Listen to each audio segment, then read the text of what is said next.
नमस्कार बंधुरा केमन आছেন আপনারা সবাই आशा করছি সবাই অনেক ভালো আছেন। আজকে আমি আপনাদের সঙ্গে শেয়ার করব দারুণ একটা রেসিপি। আজকে তৈরি করে দেখাবো খাস্তা রাধাবল্লভী। রাধাবল্লভী আমরা কিন্তু বেশিরভাগ সময়ই নরমাল বানিয়ে থাকি, মানে একদমই ফুলকো আর তার সঙ্গে সফট ভাবে বানিয়ে থাকি। তবে আজকে তৈরি করব একদম খাস্তা, যেটা খেতে দারুণ লাগবে। আর এইভাবে যদি আপনারা রাধাবল্লভী একবারও না বানিয়ে থাকেন, অবশ্যই বানানোর জন্য রিকোয়েস্ট থাকলো। রাধাবল্লভীর মধ্যে যে পুরটা থাকবে সেই পুরটাও কিন্তু একদম ঝরঝরে তৈরি হবে। তো রেসিপিটা অবশ্যই পুরো দেখতে থাকুন, দারুণ লাগবে আজকের রেসিপি। আর আজকের রেসিপি আপনাদের যদি ভালো লাগে তাহলে একটা লাইক দেবেন, তার সঙ্গে চ্যানেলটিকে সাবস্ক্রাইব করে পাশে থাকবেন। আসুন দেখে নিন আজকের রেসিপি। তো রাধাবল্লভীর প্রধান উপকরণ হচ্ছে বিউলির ডাল বা কলাইয়ের ডাল। এখানে হাফ কাপ বিউলির ডালকে সারা রাতের জন্য ভিজিয়ে রেখেছিলাম। এবার এই ভেজানো ডালটাকে আমি জল থেকে উঠিয়ে নিচ্ছি এরকম একটা সুতির কাপড়ের উপরে। এইবার এভাবেই আমি 10 থেকে 15 মিনিট পাখার নিচে রেখে দিচ্ছি। তাতে কিন্তু ডালটা একদম শুকিয়ে যাবে, মানে জলটা একদম ভালোভাবে শুকিয়ে যাবে। ততক্ষণ আমি ময়দাটা মেখে নেব। ময়দা নিয়ে নিচ্ছি এখানে 250 গ্রাম, একটা বাটির সাহায্যে মেপে নিয়েছি ময়দাটা। স্বাদ মতো লবণ দিয়ে দিচ্ছি আর দিয়ে দিচ্ছি হাফ চামচ পরিমাণে চিনি। চিনিটা দেওয়ার কারণে এই রাধাবল্লভীটা খেতে অনেক সুস্বাদু হবে। চিনি আর লবণটা একটু মিশিয়ে এখন ময়ামের জন্য দিয়ে দিচ্ছি সাদা তেল 2 চামচ পরিমাণে। চামচটা কিন্তু একদম ছোট নয়, মিডিয়াম যে চামচগুলো রেগুলার আমরা ইউজ করি সেই চামচে করে ভর্তি 2 চামচ এখানে সাদা তেল দিয়েছি। এবার খুব ভালোভাবে ময়াম দিয়ে নেব। এই সময় যতটা ভালোভাবে ময়ামটা দেওয়া যাবে দেখবেন রাধাবল্লভীটা ততটাই খাস্তা হবে। খুব ভালোভাবে ময়াম দেওয়ার পরে দেখবেন এরকম একটা ঢেলা তৈরি করার চেষ্টা করবেন, খুব সহজে একটা ঢেলা তৈরি হবে। তো তখন বুঝবেন যে এই ময়ামটা একদম পারফেক্ট হয়েছে। এবার অল্প অল্প নর্মাল জল দেব আর ময়দাটাকে মেখে নেব একটু শক্ত করে। যেহেতু এই রাধাবল্লভীগুলো খাস্তা তৈরি হবে তাই অবশ্যই এখানে ময়দা শক্ত করে মেখে নিতে হবে। খুব বেশি শক্ত নয়, নর্মালভাবে একটু শক্ত করে মেখে নিতে হবে।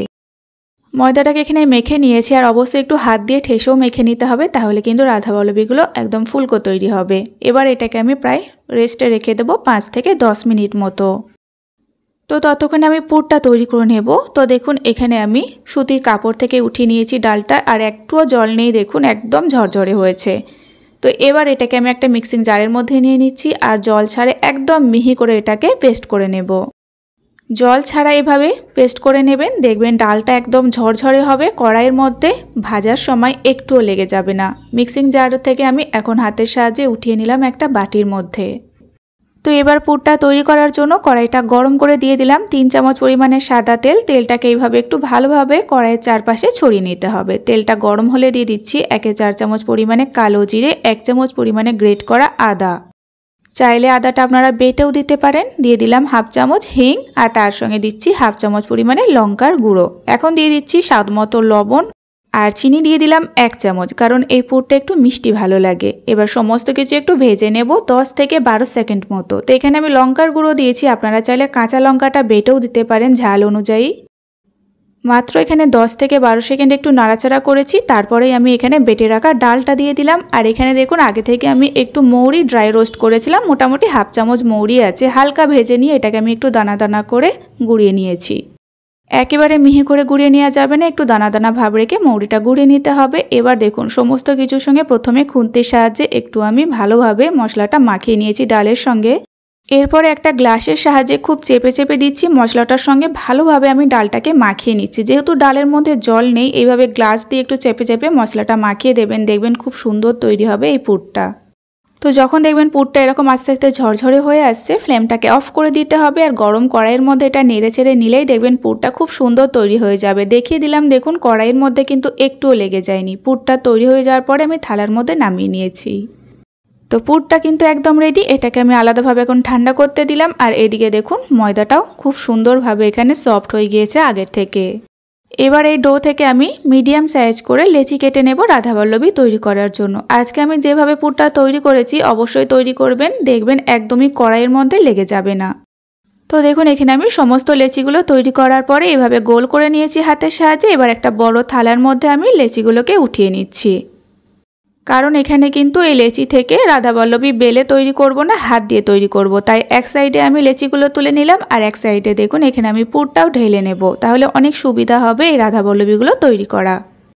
পুরটা ভালোভাবে ঠান্ডা হবে, তারপরে এই রাধাবল্লভীগুলোকে তৈরি করতে হবে। এবার আমি একটা বানিয়ে দেখিয়ে দেবো, কোনো রকম বেলে নেওয়ার ঝামেলা নেই। দেখুন যেভাবে পিঠে পুলি আর কি তৈরি করি সেভাবে প্রথমে এরকম একটা জায়গা তৈরি করে নিলাম। এরপরে পরিমাণ মতো এখানে পুর দিয়ে দিচ্ছি। আর পুরটা কিন্তু ভীষণ সফট, একটুও কিন্তু শক্ত হবে না এই পুরটা। দারুণ খেতে লাগে এই পুরটা। আপনারা অবশ্যই কিন্তু তৈরি করবেন এইভাবে। পুরটা তৈরি করে খাস্তা রাধাবল্লভী তৈরি করবেন। তো পুরটা দেওয়ার পরে দেখুন বন্ধুরা, আপনারা একটু দেখে বুঝে নেবেন। খুব সুন্দরভাবে মুখটাকে ভালোভাবে চেপে বন্ধ করতে হবে, নয়তো আবার তেলে ভাজার সময় কিন্তু এগুলো বেরিয়ে যাবে, মানে পুরটা বেরিয়ে যাবে, তখন কিন্তু একদমই এই রাধাবল্লভীগুলো ভালো হবে না। এবার হাতের সাহায্যে জাস্ট এটাকে হালকা চেপে চেপে গোল করে নিচ্ছি। বেশ একটু মোটাই থাকবে, একদমই কিন্তু পাতলা হবে না। দেখুন এরকম একটা মোটা করে আমি রাধাবল্লভী তৈরি করে নিলাম। আর সমস্তগুলো আমি একইভাবে রেডি করে নিয়েছি। এবার এগুলো ভাজার জন্য আমি দিয়ে দিয়েছি এখানে সাদা তেল। বেশ পরিমাণে একটু বেশি দিতে হবে, ডুবো তেলে এগুলোকে ভেজে নিতে হবে। আর তেলের গরমটা বুঝতে পারছেন, একদম হালকা গরম তেলে এগুলোকে দিতে হবে। যে কোনো খাস্তা জিনিস তৈরি করার জন্য তেল অবশ্যই হালকা গরম করে তবেই দিতে হয়। তো দেখুন সমস্ত রাধাবল্লভীগুলো দেওয়ার পরে কিছুক্ষণ অপেক্ষা করলাম। তারপরে কড়াইটাকে ধরে একটু নাড়াচাড়া করে দিচ্ছি। প্রথমে একদমই খুন্তি দিয়ে নাড়াচাড়া যাবে না। এইবার কিছুক্ষণ পরে দেখবেন যখন এগুলো আস্তে আস্তে ফুলতে শুরু করবে, তখন এইভাবে আমি খুন্তির পেছন সাইডটা দিয়ে আস্তে আস্তে নাড়াচাড়া করে দেবো, মানে উল্টে পাল্টে দেবো বারবার। এইভাবে একটা সরু অংশ দিয়ে নাড়াচাড়া করলে অনেক সুবিধা হবে, কারণ প্রথমে একটু নরম থাকে এগুলো। তো আরও কিছুক্ষণ পরে দেখুন বন্ধুরা, একদম এগুলো ফুলকো তৈরি হয়েছে। নেড়ে চেড়ে এগুলোকে একদম লাল করে এখন আমি ভেজে নেব কিছু সময় ধরে।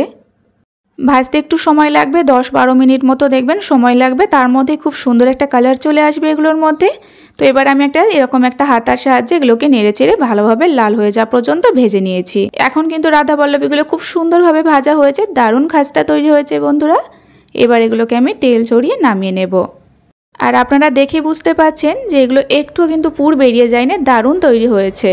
এইভাবে আপনারা টিপসগুলো ফলো করে অবশ্যই তৈরি করবেন। আর এটার স্বাদ নিয়ে কোনো কথাই হবে না, দারুণ খেতে হয় এইভাবে রাধাবল্লভী তৈরি করলে। যেমন খাস্তা আর ভেতরে পুরটা দারুণ লাগে খেতে এইভাবে তৈরি করলে। একবারও যদি এই পদ্ধতিতে আপনারা না তৈরি করেন খাস্তা রাধাবল্লভী, বাড়িতে একবার তৈরি করুন, বারবার বানানোর জন্য রিকোয়েস্ট করবে। আর দেখুন কতটা খাস্তা হয়েছে, ভেতরে পুরটা জাস্ট অপূর্ব খেতে লাগছিল। আর এইগুলো কিন্তু একদম শুধু শুধুই খেয়ে ফেলা যায়, কোনো রকম তরকারির প্রয়োজন পড়ে না। তো বন্ধুরা একদম নতুনভাবে রেসিপিটা আপনাদের সঙ্গে শেয়ার করলাম, অবশ্যই বানাবেন। আর রেসিপিটা কেমন লাগলো একটা কমেন্ট করে জানাবেন। আর আজকের ভিডিও সম্পূর্ণ দেখলে অনুরোধ রইল চ্যানেলটিকে সাবস্ক্রাইব করে অবশ্যই আমার পাশে থাকবেন। আজ এই পর্যন্তই বন্ধুরা, আবারও ফিরে আসবে এরকম কোনো সহজ রেসিপি নিয়ে। ততক্ষণে আপনারা সকলে ভালো থাকবেন এবং সাবধানে থাকবেন।